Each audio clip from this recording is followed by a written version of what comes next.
तो hello friends, welcome back to my channel. और friend, आज की वीडियो सीरीज में हम लोग स्टार्ट करने वाले हैं यूनिट 2 को, जो कि आपका जो ऑब्जेक्ट ओरिएंटेड प्रोग्रामिंग है OOPM, उसका यूनिट सेकेंड हम स्टार्ट करने वाले हैं, जिसमें हम लोग इनकैप्सुलेशन और डेटा एब्स्ट्रैक्शन के सारे कंसेप्ट को डिस्कस करेंगे। तो इससे प्रीवियस लेक्चर में हम लोगों ने एक यूनिट को अच्छी तरीके से कवर अप किया हुआ है, तो प्लेलिस्ट बना हुआ है। प्लेलिस्ट का लिंक आपको डिस्क्रिप्शन बॉक्स में मिल जाएगा, आप वहां से उसे चेकआउट कर सकते हैं। आइए हम लोग स्टार्ट करते हैं बिना किसी इंतजार के। तो सबसे पहले बात आता है इनकैप्सुलेशन। तो इनकैप्सुलेशन के बारे में एक क्विक डेफिनेशन हमने डिस्कस किया था प्रीवियस वीडियो के अंदर, यानी यूनिट नंबर 1 के अंदर हमने छोटे छोटे डेफिनेशन को देखा था। अब जैसे जैसे हम बढ़ते जाएंगे स्टेप बाय स्टेप, वैसे वैसे चीजें बड़ी होती जाएंगी और साथ ही साथ आपके जो चीजें हैं वो थोड़ा सा हाई लेवल यानी एडवांस लेवल तक चलता जाएगा। तो इनकैप्सुलेशन के बारे में हम डीपली थोड़ा सा जान लेते हैं। अगर डेफिनेशन की बात करूं तो इसमें कह रहा है कि it is the method of combining the data and the function inside a class. यानी एक प्रकार का ऐसा मेथड है जिसके द्वारा हम क्या करते हैं, डेटा को और फंक्शन को क्लास के अंदर क्या करते हैं, डिफाइन करते हैं। क्लियर। उसके बाद कह रहा है कि thus the data gets hidden from the beginning, being accessed directly from the outside of the class। और जो आपके डेटा होते हैं वो डायरेक्टली एक्सेस नहीं किया जा सकते जो आउटसाइड होता है क्लास का, उसके द्वारा। उसके बाद कह रहा है कि this is similar to a capsule where several medicines are keeped inside the capsule, thus hiding them from being directly consumed from outside। अगर हम इनकैप्सुलेशन के लिए एक रियल लाइफ एग्जांपल की बात करें, तो जैसे मान लीजिए कि एक मेडिसिन होता है। क्लियर। अगर मान लीजिए कुछ इस प्रकार का कैप्सूल आपका होता है, जैसे मान लीजिए कुछ इस प्रकार का कैप्सूल आपका होता है। क्लियर। तो कैप्सूल के अंदर आपने देखा होगा कि छोटे छोटे जो आपके छोटे छोटे जो दवाइयाँ होती हैं, दवाइयाँ के जो सब्सटेंस होते हैं वो होते हैं, और जो ऊपर लगा होता है वो कवर लगा होता है। तो वही आपका क्या होता है, इनकैप्सुलेशन होता है, जो उस चीज को सुरक्षित करके रखता है, यानी आपके डेटा को सुरक्षित करके रखता है, यानी उसको सिक्योर करके रखता है। वही आपका इनकैप्सुलेशन होता है। तो एक कैप्सूल के एग्जाम्पल से आप इसको इजिली समझ सकते हैं। Is that clear? यहाँ से कोई दिक्कत परेशानी आपको नहीं हुई होगी, मुझे जहां तक उम्मीद है। तो उसके बाद उसी के अंदर जो पॉइंट कह रहा है कि all the member of a class are private by default, यानी जितने भी मेंबर होते हैं क्लास के वो क्या होते हैं, प्राइवेट हो जाते हैं by default, thus preventing them from the being accessed from outside of the class। Clear. तो ये आपका बेसिक सा डेफिनेशन था। उसके बाद हम इनकैप्सुलेशन को क्यों पढ़ते हैं, क्या उसका जरूरत होता है, क्यों पढ़ने का मेन कारण होता है उसका। तो उसके अंदर कह रहा है कि encapsulation is necessary to keep the detail about an object hidden from the user of the object.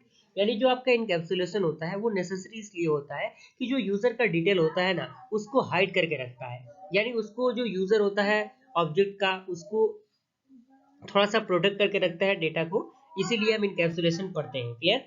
उसके बाद इसी में कह रहा है कि details of an object are stored in its data member, and this is the reason we make all the member variable of a class private and most of the member function private public। यानी कुछ इसमें जो functions होते हैं variable के वो private होते हैं, और कुछ मेंबर फंक्शंस जो होते हैं वो क्या होते हैं, पब्लिक होते हैं। क्लियर।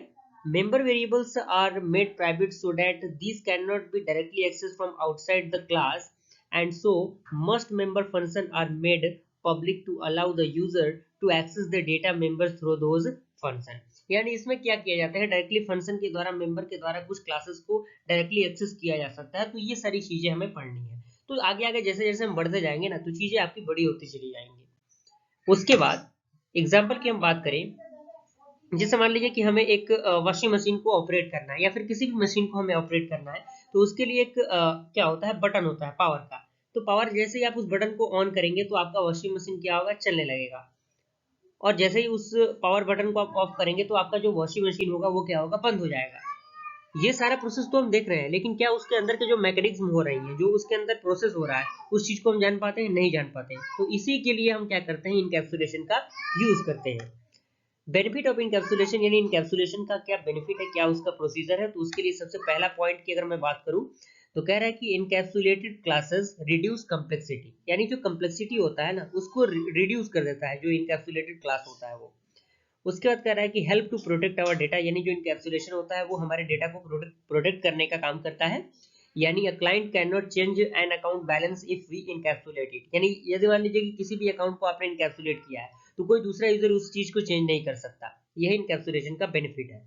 उसका कह रहा है कि encapsulated classes are easier to change, यानी जो इनकैप्सुलेटेड क्लासेस होते हैं वो क्या किया जा सकता, चेंज किए जा सकते हैं। यानी we can change the privacy of the data according to the requirement, यानी जैसे जैसे हमें रिक्वायरमेंट बढ़ती जाएगी ना, वैसे वैसे हम उन चीजों को अप्लाई करते जाएंगे, वैसे वैसे हम क्या करेंगे, उस चीज को यूज करते जाएंगे, उस बेनिफिट को हम लेते जाएंगे जो हमें रिक्वायरमेंट चाहिए होंगी हमारे सॉफ्टवेयर के अंदर या फिर किसी भी चीज के अंदर। उसके बाद एक प्रोग्राम की अगर मैं बात करूं तो यहाँ पे एक C++ में प्रोग्राम लिखा गया है, has include IO stream and using namespace study. Class हमने रेक्टेंगुलर डिक्लेयर किया है और रेक्टेंगल का फॉर्मूला तो आपको पता ही होगा, इसमें लेंथ और ब्रेथ होता है आपका। पब्लिक हमने डिक्लेयर किया है क्लास, यहाँ पे हमने डायमेंशन दिया इंट L लेंथ के लिए और B हमने दिया ब्रेथ के लिए। लेंथ हमने L लिया, ब्रेथ हमने B लिया। यहाँ पे एरिया का जो फॉर्मूला होता है L इंटू बी यानी लेंथ इंटू ब्रेथ होता है और यहाँ से आप उस चीज को फाइंड आउट कर सकते हैं। तो ये एक बेसिक सा प्रोग्राम है जो आप इनकैप्सुलेशन में लिख सकते हैं। तो अगर क्वेश्चन आता है व्हाट इज इनकैप्सुलेशन, तो आप इस सारे प्रोसेस को लिख सकते हैं। तो आई होप यहाँ तक पूरा प्रोसीजर आपको कंप्लीटली समझ में आ गया होगा। अगर वीडियो पसंद है तो लाइक जरूर कीजिएगा। जल्दी मिलता है ऐसे इंटरेस्टिंग वीडियो के साथ, तब तक के लिए थैंक यू।